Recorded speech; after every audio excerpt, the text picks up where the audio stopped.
Sosok yang satu ini tenggelam dengan kesenangannya sendiri. Berburu di padang pasir,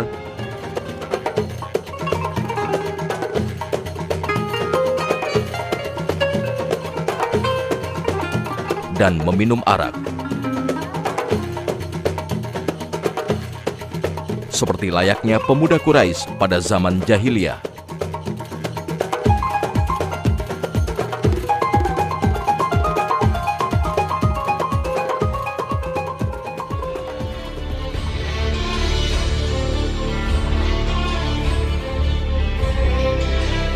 Padahal masyarakat Quraisy tengah sibuk menghentikan dakwah Rasulullah Shallallahu Alaihi Wasallam dengan berbagai cara. Ia tak peduli dengan apa yang terjadi dan tak mau melibatkan diri dalam masalah Islam dan Rasulnya.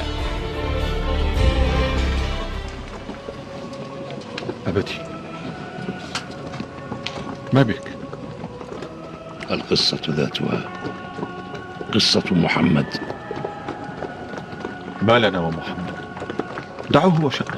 ندعه وشأنه وقد صار يسبنا ويسفه آلهتنا وقد صار أتباعه يتكاثرون يوما بعد يوم. Inilah Khalid bin Walid.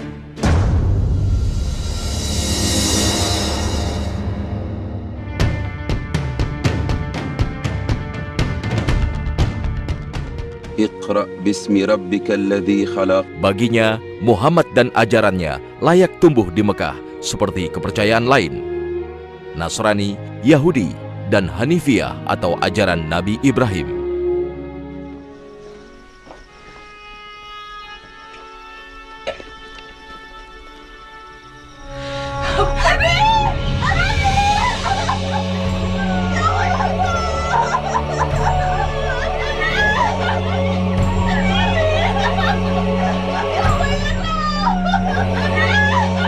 Namun setelah orang tuanya meninggal, ia terpaksa menggantikan posisinya sebagai tokoh Quraisy.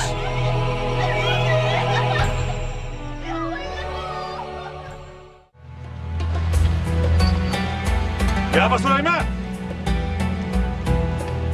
Ya Abu Sulaiman! Namun begitu, Khalid tetap tidak memusuhi Rasulullah.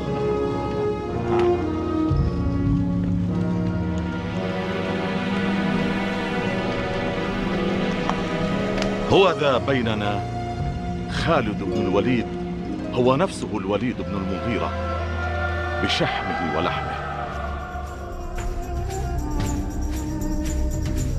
Lahir di Mekah dari keluarga yang kaya raya, dari keluarga besar suku Bani Makhzum yang terhimpun dalam suku Quraisy. Ayahnya memiliki perkebunan yang membentang dari Mekah hingga Taif.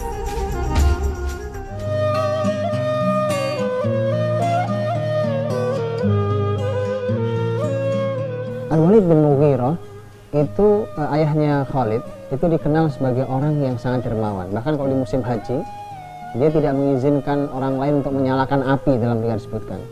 Yang dimaksud menyalakan api adalah biarkan dia sendiri yang menjamu masyarakat yang datang untuk haji. Ya, begitu dermawannya sebenarnya. Walid bin Mughirah juga bahkan dia dikenal sebagai Al-Wahid, orang satu-satunya yang hebat, kira-kira begitu. Kemudian Ka'bah itu diberikan kiswah atau ditutup, itu namanya kiswah Ka'bah. Orang-orang Quraisy dulu menggantinya setahun sekali.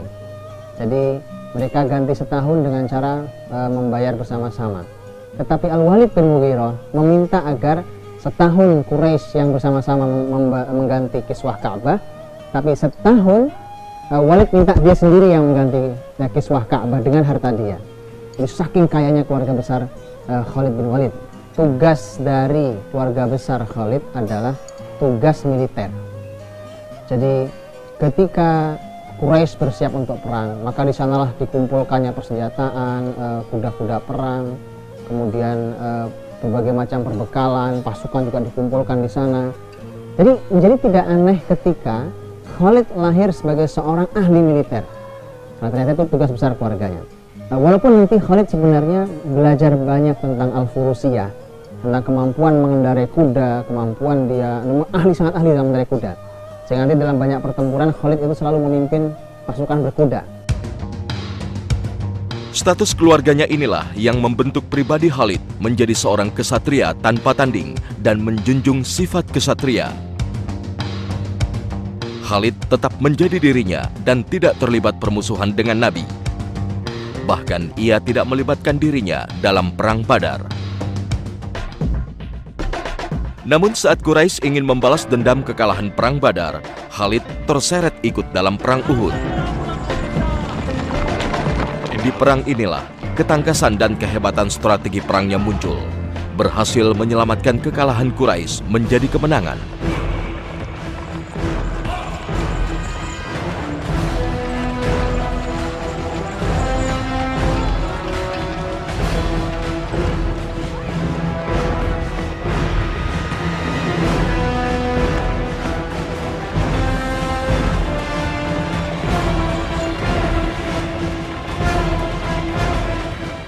Khalid beruntung masih mendapatkan hidayah. Karena sebelum Khalid ada orang-orang yang sesungguhnya punya jasa terhadap Nabi Muhammad tetapi ternyata tidak mendapat hidayah. Abu Thalib contohnya.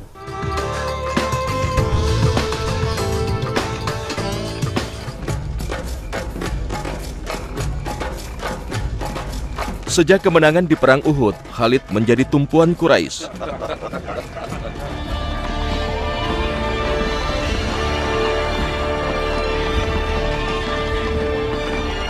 Khalid pun menjadi komandan lini depan dalam perang Khandaq.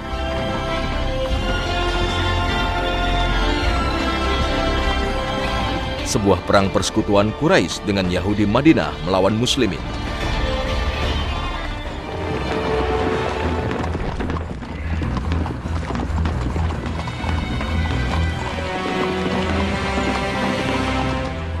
ورب الكعبة إن هذه لمكيدة ما كانت العرب تفعلها.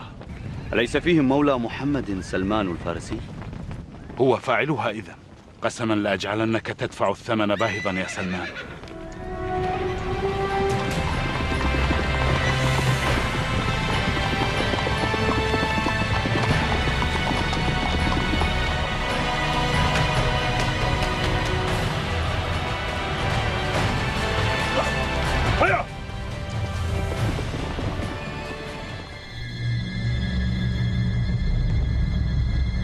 Namun kecenderungannya terhadap kaum muslimin mulai terasa, bahkan sempat menolong muslimin dari upaya makar kaum Yahudi.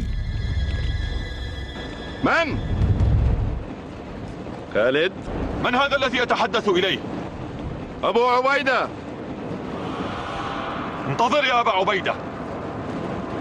خذ هذه الرسالة وأبلغها للآخرين.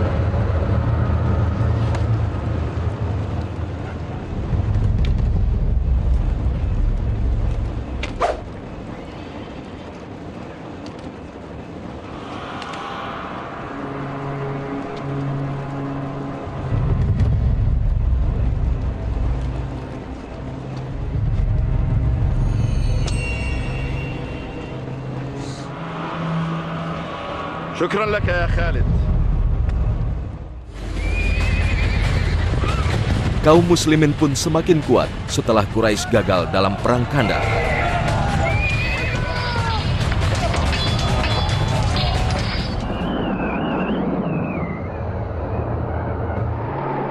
من أين أتت هذه الريح؟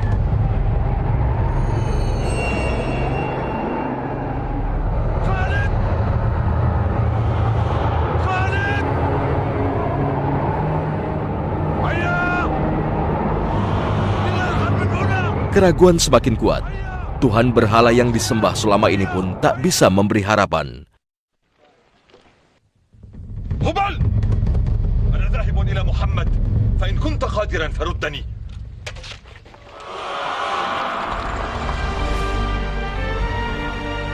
Khalid akhirnya bertekad ke Madinah untuk memeluk Islam bersama Amru bin As.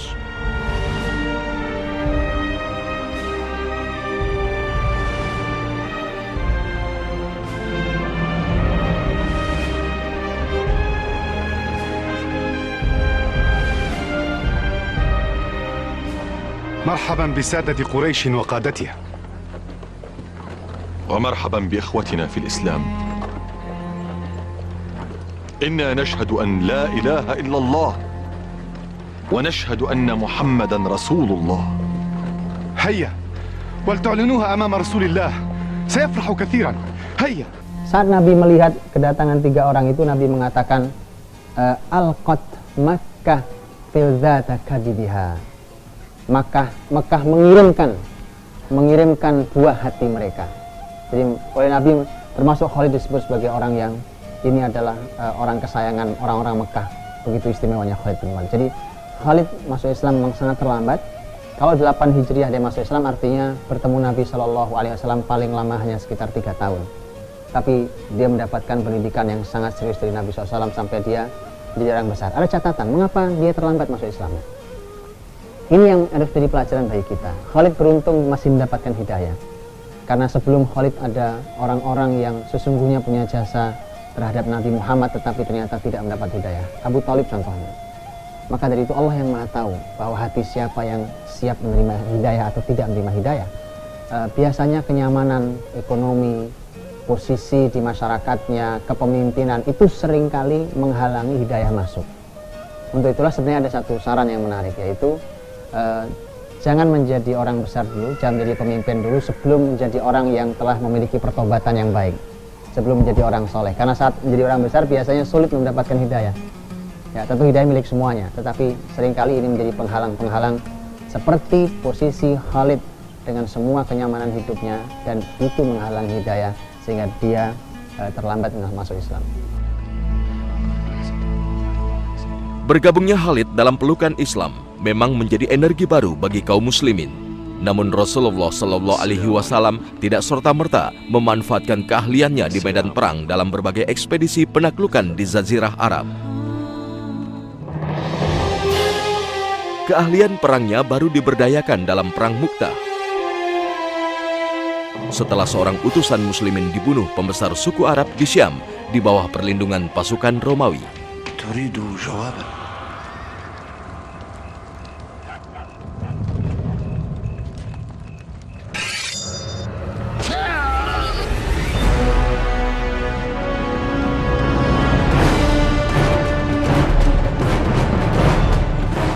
Itu pun bukan karena ditunjuk Nabi, tapi karena keadaan darurat setelah 3 pimpinan muslimin yang ditunjuk Rasul gugur di medan perang. اصطلحوا على واحد منكم يحمل الراية. أنت لها يا ثابت. ما أنا بفاعل. اصطلحوا على رجل يكون قائدا لهذه الراية. ثابت. أبا سليمان. أنا لها.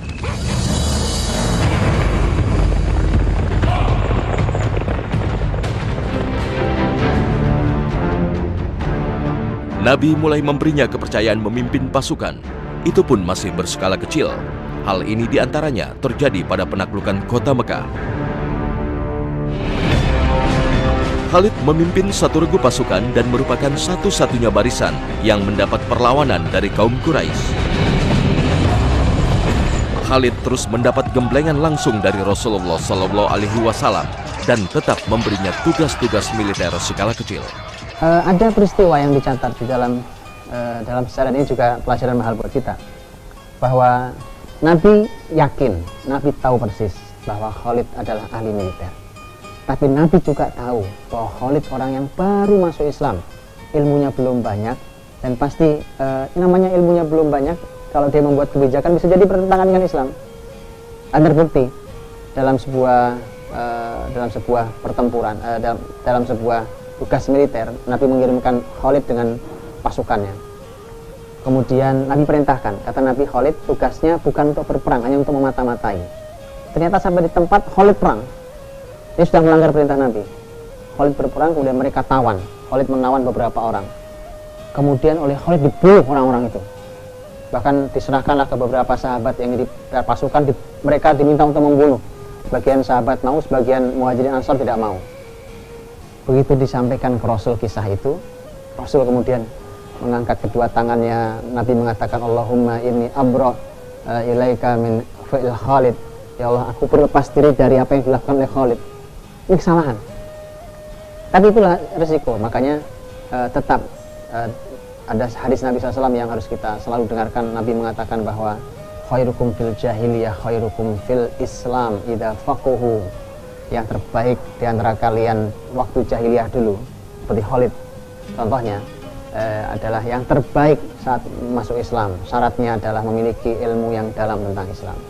Tapi itu resiko. Dan tentu di awal Khalid masuk Islam dan sudah mendapatkan amanah kepemimpinan militer, ilmu yang masih sedikit. Tapi karena dia panglima, maka dia harus memimpin pasukan, termasuk dalam sholat. Suatu saat Khalid memimpin pasukan. Kemudian saat itu tentu sholat, dan kalau sholat yang menjadi imam pasti adalah panglima. Khalid membaca surat pendek, karena maklum yang dihafal Khalid saat itu adalah surat-surat pendek. Bahkan ada yang menyebutkan ad-duha ke belakang, jadi surat-surat pendek sekali. Kemudian Khalid membaca yang dia bisa dalam sholat. Ternyata salah. Sudah surat pendek yang dia baca, salah pula. Kemudian diproteslah Khalid. Khalid, masa Anda seorang pemimpin Quran saja tidak tahu, tidak bisa? Khalid mengatakan, syaghalanil jihad anil Quran. Aku ini sibuk dengan jihad sehingga Quranku terlantar. Jangan dipakai kalimat Khalid ini kecuali kita memang orang yang punya kehebatan di sebuah dunia seperti Khalid. Khalid punya kehebatan militer yang tidak pernah tertandingi.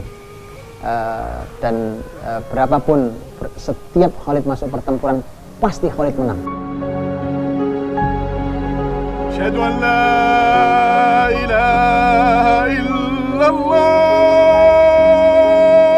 Tugas-tugas besar dalam militer baru dijalankan Khalid setelah wafatnya Rasulullah Sallallahu Alaihi Wasallam.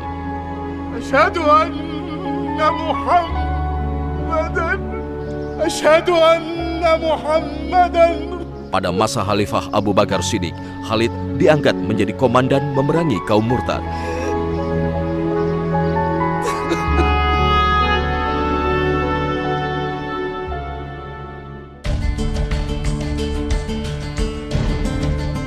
Ketangkasannya mendapat pujian Khalifah dan kaum muslimin.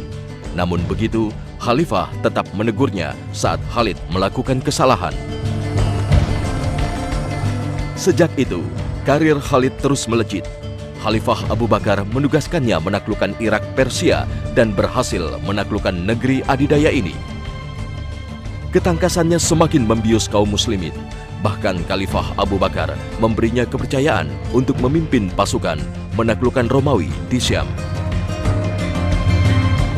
Khalid membawa 46.000 pasukan muslimin untuk menaklukkan Romawi yang berjumlah 240.000 di lembah Yarmuk, Yordania. Allahu Akbar! Allahu Akbar! Allahu Akbar!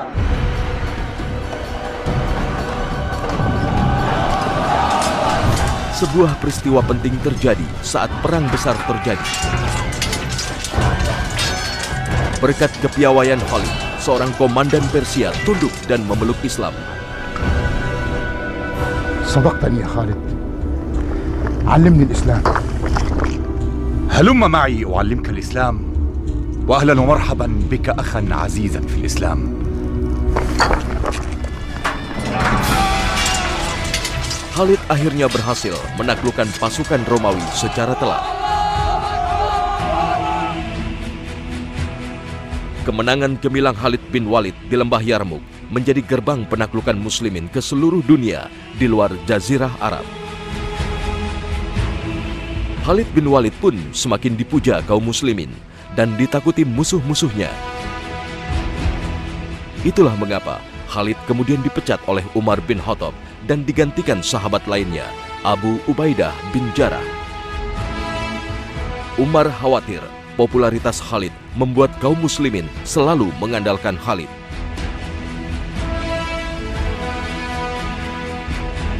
Meski tak lagi menjadi jenderal perang, Khalid terus berjihad di jalan Allah hingga berhasil menaklukkan Damaskus dan Palestina. Hingga tahun 21 Hijriah, Khalid wafat di atas tempat tidurnya di kawasan Homs, 50 km utara Damaskus. Asyhadu anna Muhammadan Rasulullah.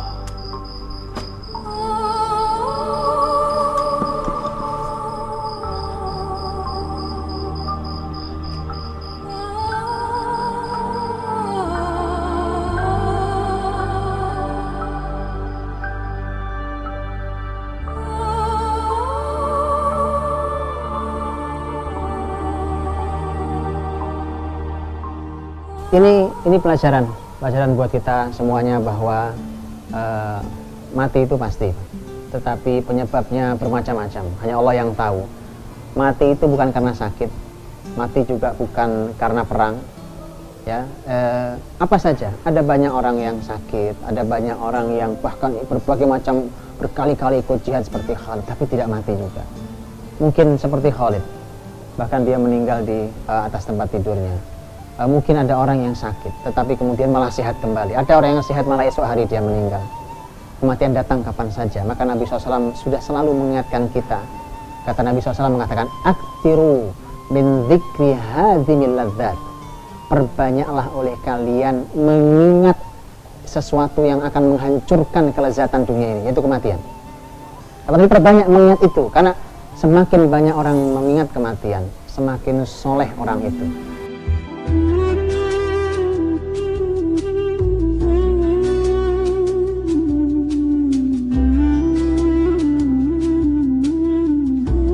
Kaum muslimin menangisi wafatnya sang pedang Allah, tak terkecuali Khalifah Umar bin Khattab.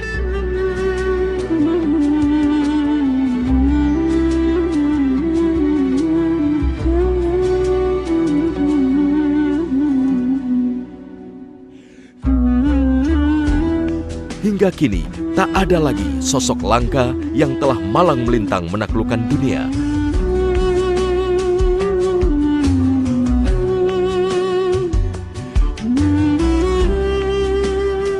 Namun semangatnya tetap menginspirasi para muslimin setelahnya bahwa hidup tak pernah lepas dari perjuangan.